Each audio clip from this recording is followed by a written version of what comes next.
Glitch is a 2022 Korean sci-fi drama about a cute lesbian couple who investigate a UFO cult. Together they go on a wild adventure in search for aliens, break into rooms with bisexual lighting, and risk their lives to save each other. Or maybe they are just friends and not a couple? The queer coding is subtle enough for straight audiences not to pick up on, but at the same time to queer audiences, the romance is incredibly obvious. Let's take a closer look. Ji-yeon, our main character, is in a boring relationship with her boyfriend Shiguk. As soon as someone brings up marriage, she starts hallucinating aliens. After the boyfriend asks her to move in together, she has a full-on psychotic episode. Ji-yeon clearly doesn't want to get married to this man and feels a lot of pressure. Luckily, she takes the hint from her subconscious and breaks up with him. They actually break up twice, in the first and then again in the last episode. There is another potential male love interest in the story, a police officer. But Ji-yeon never catches on to the fact that he is into her. Does she even like men? Her best friend seems jealous when she finds out the cop wants to date Ji-yeon and joins him in his investigation. Is she trying to prevent them from getting closer? She also keeps telling people that she and Ji-yeon are soulmates. It is mentioned how she started acting like a jealous ex-girlfriend when Ji-yeon started dating Shiguk. Ji-yeon tells her therapist about it, but doesn't say that the boyfriend asked her to move in together. She also tells him about her obsession with Bora, but forgets to mention that her boyfriend went missing. Ji-yeon's relationships with men are detached, but her relationships with women seem quite intense. The other main character in this story is Bora, Ji-yeon's former classmate.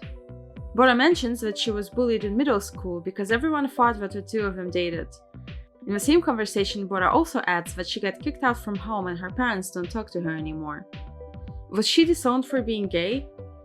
By the way, did you notice that Bora has a tattoo on her left arm that says out? Out as in out of the closet? She's dressed very differently from the typical K-drama female lead. Usually, they wear light colors, feminine silhouettes, and have a very soft minimalist look. But Bora's style is more alternative and edgy. She has tattoos, wears funky jewelry, oversized vintage jackets, graphic shirts, and combat boots. Her style is most similar to other queer-coded female characters from Korean shows. Bora's outfits remind me of Yuna from Semantic Error, who is openly bisexual, and Sword from Nevertheless, who is a lesbian. The alien that Ji-yeon is hallucinating is based on a picture they drew as teenagers. Turns out that Bora still has this drawing up on her wall. She was kicked out from her parents' house and only has one suitcase, but made sure to bring that picture. Bora based her entire personality, her work, and the logo of her YouTube channel on what she learned about aliens from Ji-yeon 15 years ago. I don't think she ever got over the relationship. Ji-yeon describes Bora as her dark past. They both talk about how they used to hate each other, but it flips quickly. Bora would drop everything and risk her life to save Ji-yeon.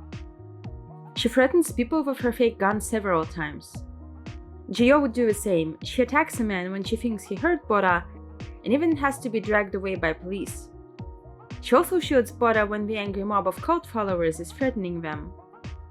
When the missing boyfriend suddenly reappears again, Bora seems very disappointed and jealous, and becomes distant to Ji-yeon.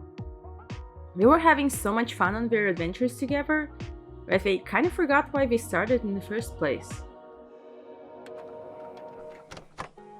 In the last episode, Ji-yeon asks Bora to move in together, and they lovingly look at each other.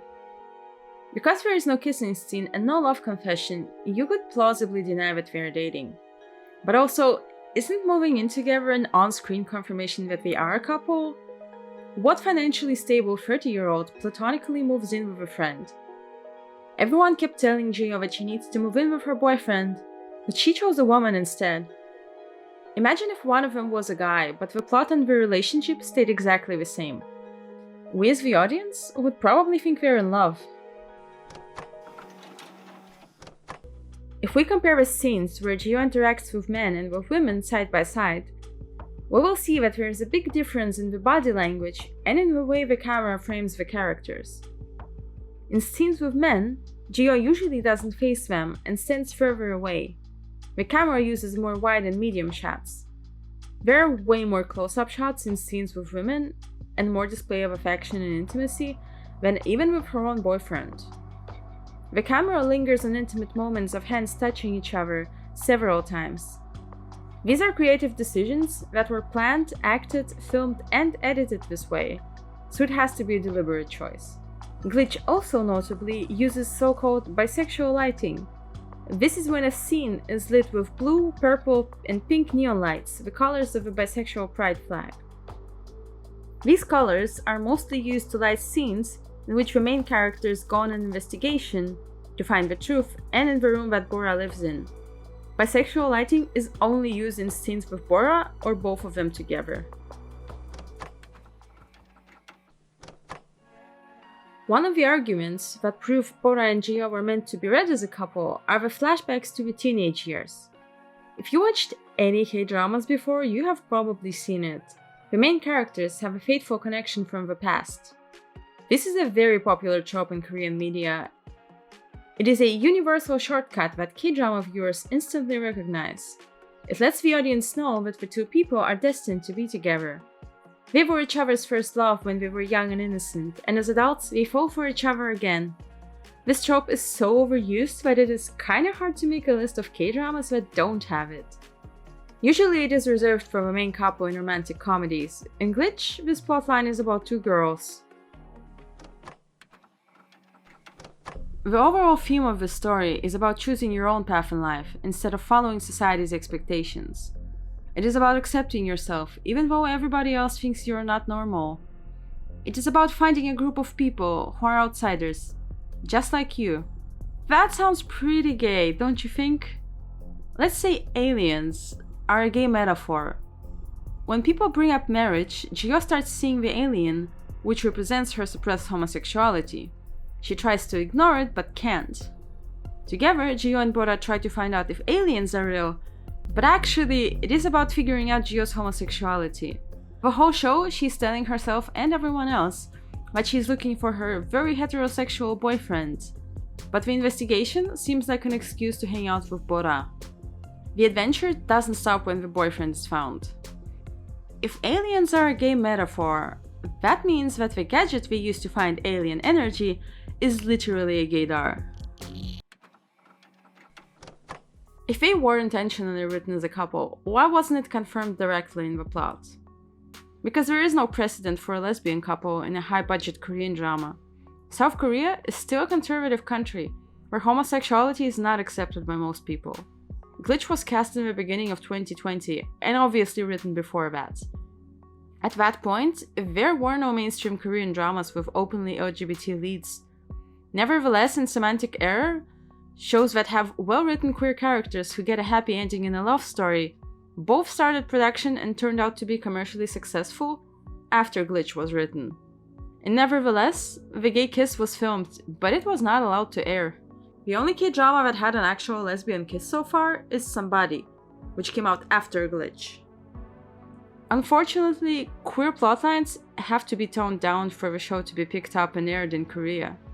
Obviously, viewers deserve meaningful LGBT representation, but international audiences should be very careful when judging TV shows that were made in a different political and cultural context. Before 2020, the most we could expect from a K-drama was a gay background character who's not important to the plot. Or you could watch poorly made low-budget web series. I think we can be optimistic though. There are more good K-dramas with gay characters now than ever before, and the attitudes are changing.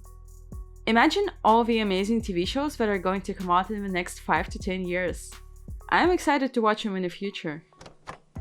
Maybe they are just friends looking for aliens, and the show's really about a kooky UFO cult.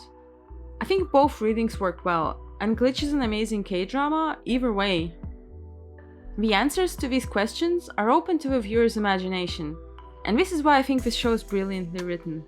This is the whole point. The characters can choose what to believe, and as the audience, so do we. Whether aliens and the gay romance were real is up to you to decide.